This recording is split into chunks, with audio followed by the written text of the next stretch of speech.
read early on in Genesis that God created Adam. But then God realized that it wasn't good for Adam to be alone. So he put Adam to sleep, took a rib, and created Eve. We know that story very well. But as I was watching this, I come to realize that God, while we refer to him as Father, every aspect that the mother has is in God as well.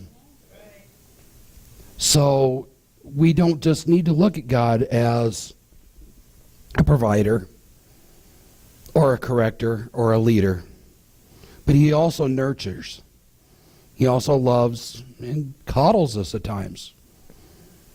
He knows when to put a firm hand of correction to us, but he also knows when he just needs to let us curl up in his lap and let him love on us. So, God is truly all-encompassing. And, of course, today is Mother's Day, and we are going to be talking about mothers. And as I said earlier, that God has created a very special and unique creature in mothers. There are so many facets to you in all that you do, as we see with the mom goggles. But mothers can't do it alone. They do need fathers as well. Now, as Elaine alluded to earlier, who are you a mother to? And does a mother need to be an older woman in the church? Now, are you a mother when you help someone that is looking for some advice? Are you a mother when you take someone new in a family fellowship under your wing? Are you a mother to maybe a niece, a nephew, or even a neighbor that isn't finding themselves in a time of crisis? There's more to being a mother than just giving birth. Anytime you give love, guidance, advice, and support to someone, you are mothering them. Now, I've often heard it said that fathers are the head of the family, but mothers are the heart. And I'd like that first photo. This is, I think, a very good illustration of what a good godly family will look like. You have Christ covering everyone, and then you have the Father, protects the family, leads the family, and provides for the family. But then right under that is another umbrella that is the wife or mother. She comforts, she teaches, and she nurtures. Then under that, we have the children who have loving parents and obey the parents. Now, does it say that they obey one parent more than the other? No, it just says obey parents. Now, again, as we saw in the mom goggle videos, mothers see things quite differently than fathers. We have that video, but I have a quick example. I want everybody to close your left eye and just look around the room for a moment.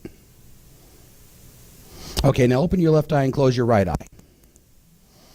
Okay, now the room should look pretty much the same with either eye, unless, of course, you need glasses. But to get the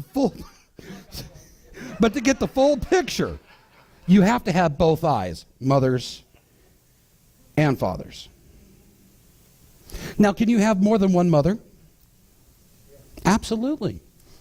You'll have a mother come across your path in a different season, and they may be there for a season or maybe two, and then one or both of you will move on, and then another mother will come across your path to help you down your journey of life. Now, when this happens, does this mean that the first mother figure didn't matter? No. Having more than one mother, does that mean that you love your birth mother even less? No. It simply means that no one person can teach everything that you need to know.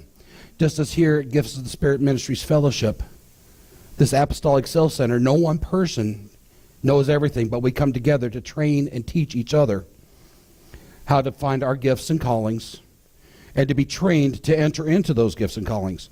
So, as we have different mothers at different stages of our lives, they will do the same thing. Now, we are having a problem with the Bible verses today, so I'm going to have to read them out.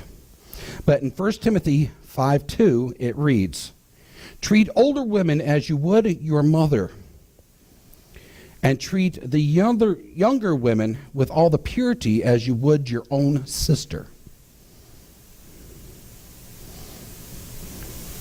Treat older women as you would your mother.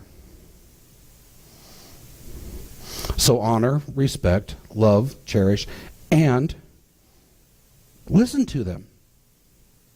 Even though they may not be a mother figure in your life right now, doesn't mean that there's not a pearl of wisdom in what they say. As we saw in that picture, mothers are also quite unique in the fact that they worship God and answer to God on their own, but they are also under the headship of the husband. They are equally responsible for raising the children, but they are to submit themselves to the father. Mothers also have the responsibility of being role models to their daughters, demonstrating the kind of mothers that their daughters are to be for their husbands and their children. And likewise, mothers also are a role model to their sons. What kind of a woman should he be looking for as he contemplates starting a family? In Titus 2:3-5, similarly, teach the older women to live in a way that honors God. They must not slander others or be heavy drinkers. Instead, they should teach others what is good. These older women must train the younger women to love their husbands and their children, to live wisely and be pure, to work in their homes, to do good, and to be submissive to their husbands. Then they will not bring shame to the word of God. Sounds like a pretty heavy load for a woman to bear. And then we read in Proverbs 31:10-31. Who can find a virtuous and capable wife? She is more precious than rubies. Her husband can trust her, and she will greatly enrich his life. She will bring him good, not harm, all the days of her life.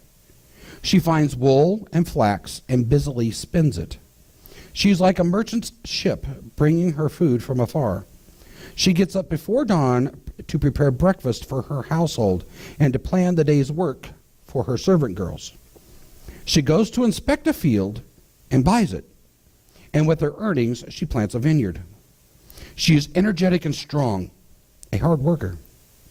She makes sure her dealings are profitable. Her lamp burns late into the night. Her hands are busy spinning thread.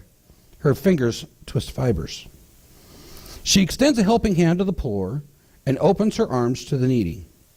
She has no fear of winter for her household, for everyone has warm clothes. She makes her own bedspreads. She is dressed in fine linen and purple gowns. Her husband is known well at the city gates, where he sits with the other civic leaders. She makes belted linen garments and sashes to sell to the merchants.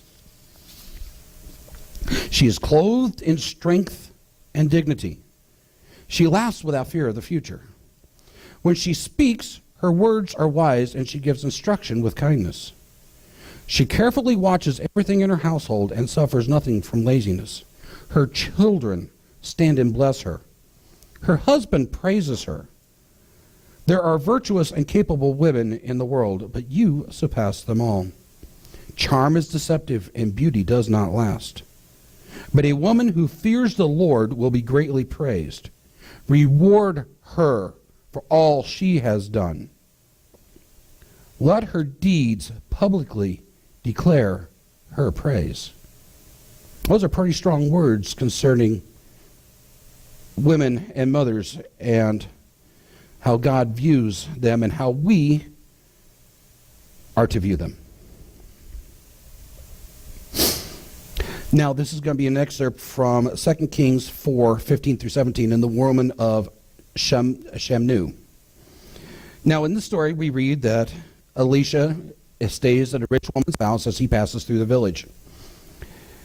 And we start at verse 15 and call her back again. Elisha told him.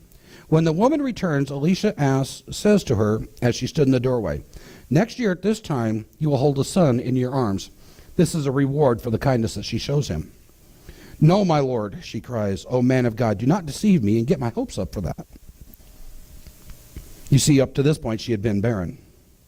But sure enough, the woman soon became pregnant, and at that time, the following year, she held a son, as Elisha had said.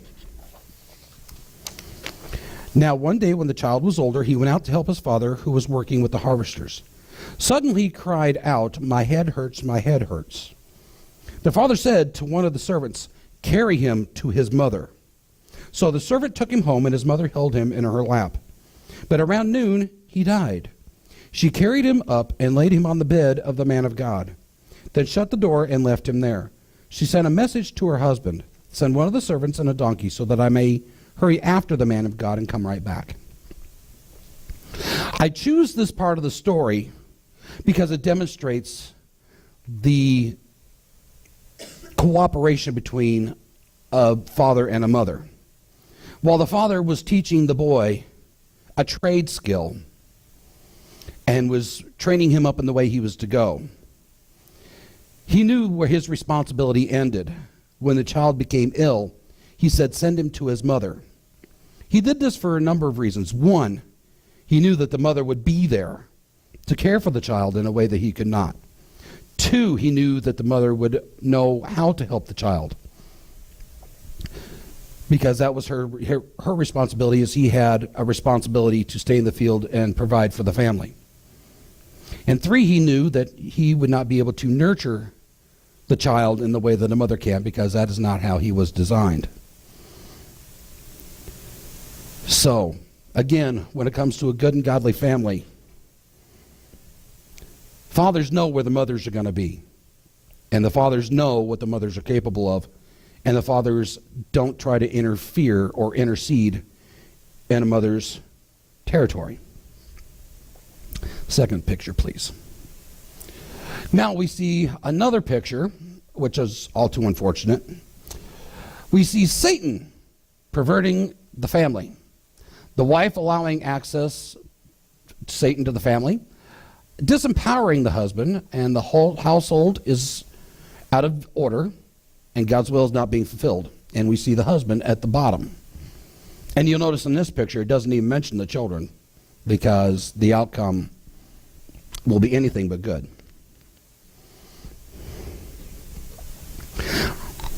Now, in this picture, unfortunately, that is all too much of what society is going through today. Mothers are being thrust into positions that they were never designed to fulfill. And divorce is the main perpetrator of this lack of proper biblical authority. During a divorce, most of the time, the woman is thrust into a position of being both father and mother. And while women are strong, resilient, and adaptive, they were never designed to be single parents and carry the weight alone. Most of the statistics you will find when it comes to our criminal justice system in the United States is 75%. That's 3 out of every 4 people in jail, prison, or on parole come from single-family homes. Now, that doesn't mean that every home doesn't have a father, but it does mean every home is out of biblical order. A father can be in the home but be spiritually absent. A mother can be deciding that she needs to wear the pants of the family, and the husband is basically just there for a paycheck. We also, unfortunately, in the world have feminism. And feminism tells mothers, you don't need a man to be happy. You don't need a father to raise your children. Feminism also teaches that mothers are capable of doing everything a man can do. And to make situations even worse, mothers are told that you don't need a father or a husband, that the state will step in and provide the needs for the child, financially, medically, And in some states, it's actually beneficial for mothers to stay single, because when they get married, there's a good chance that they will lose all the support that the state gives, even during a time of transition. So a woman can lose her cash money to help with rent, her ability to help provide food, even medical for her child or children, simply by saying, I do, and following proper biblical authority when it comes to a family.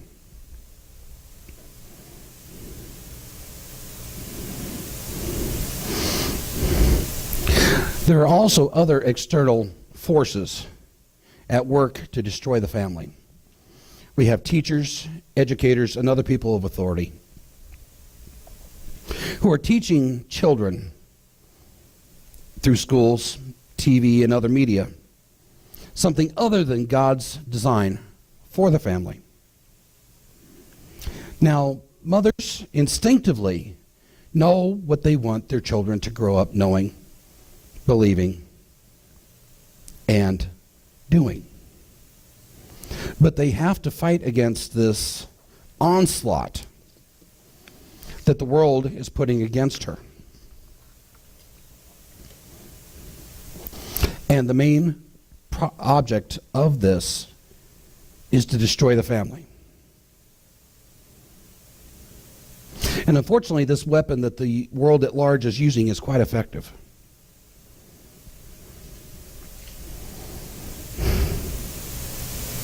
But that's not all. Unfortunately, the mother faces the same turmoil, sometimes right here in the church. It's the spirit of Jezebel. Mothers who step outside their authority, whether it's giving advice in a situation where it's not needed, where a senior woman in the church sees something that is going wrong in a family and decides to intercede. And unfortunately, a lot of the times when this happens, it can lead to gossiping, Bible thumping, or outright intimidation. And any one of these things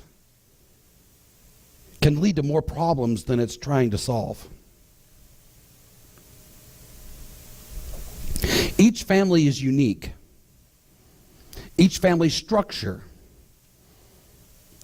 is different. God designs each family to operate the way He wants it to, not the way someone else in the church thinks, not the way the world says. There are certain universal truths that a family must follow, yes. But as each person has a unique gift and calling, so does each family.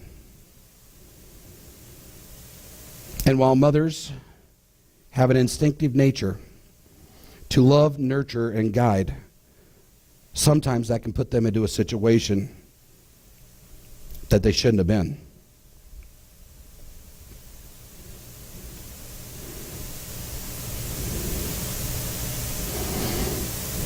This intervention by the senior women in the church can also lead to children not being able to experience all the things that they need to grow up to be well-rounded and well-adjusted adults. And this is also part of how Jezebel operates, especially with young men. If they do not grow up experiencing the things and learning to deal with the situations they will face as husbands and fathers themselves, then that allows the mother to step in and to take authority that she was not designed for. This is just another example of how Jezebel operates in the church. And as I said earlier, there are some universal truths about how a family is to operate. But Scripture also gives us a very clear definition of how we are to handle those situations, and it is found in Matthew 18:15 through 17. If a believer's sins, go privately and point out the offense. If the person listens and confesses, then you have won that person back. But if you are unsuccessful, take one or two with you and go back again, so that everything you say may be confirmed by 2 or 3 witnesses. If that person still refuses to listen, take your case to the church. Then if they will not accept the church's decision, treat them as a person that is a pagan or a corrupt tax collector. So even in the church, we have authority of how we are to help all families operate at their peak efficiency.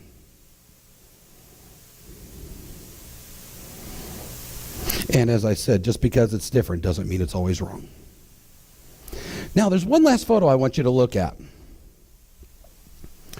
A king, a lion, and his lioness. A king can't be a king without the strength of his queen. Now, I've chosen this picture because there's a couple points I want you to look at.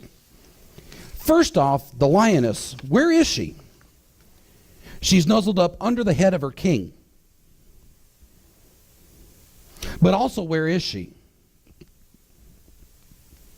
She's in front of his throat. So that if an enemy were to come, she's not going to sit by and wait for the outcome. She's going to be defending her king.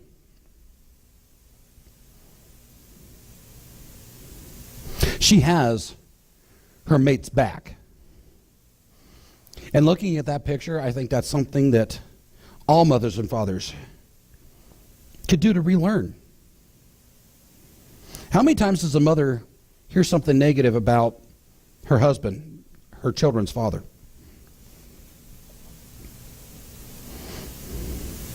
Does she stand up for her mate? Or does she tell him, you're not worth the trouble because it'll just make things worse? Or, I would stand up for you, but it'll just lead to a bigger fight, so let's just forget it.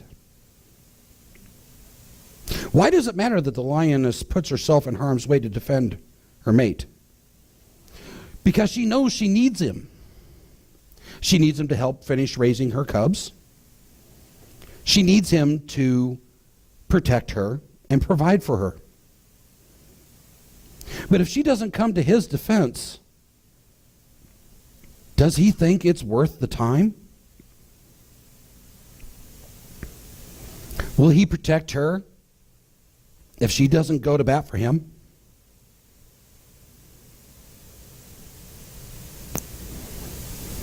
So mothers, as you love and nurture your children, take a little time to love and nurture your husbands. My ex-wife used to tell me all the time that men will come and go, but her children are forever. That is not biblically sound. The Bible says time and time again that a man shall leave his father and mother and cleave unto his wife, and they two shall be one flesh.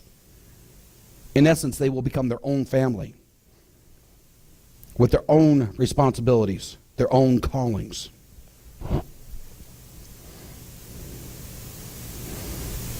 So mothers, be there to love and support your children, but don't put so much time into them that you neglect your spouse. Because you have 18 years of intense time to love, nurture, and support your children. But you also have to be able to equip them to be out on their own. And that means showing them how to be loving and supporting spouses as well. Because when they leave home and start their own families, who's left? Your husband. And you made a vow till death do you part. And again, as I said earlier, this is also a good example for wives to demonstrate to their children.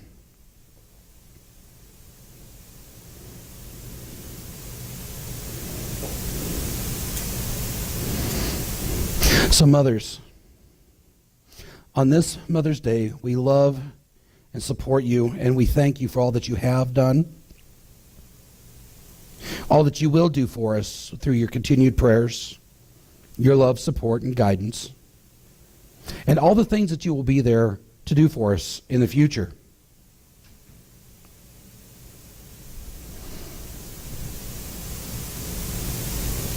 And on this Mother's Day, may a special love of God our Father and a special blessing reign upon you in a new and special way. And thank you, the mothers who are, the mothers who have been, and the mothers in our lives who are yet to come. That's it, and God bless.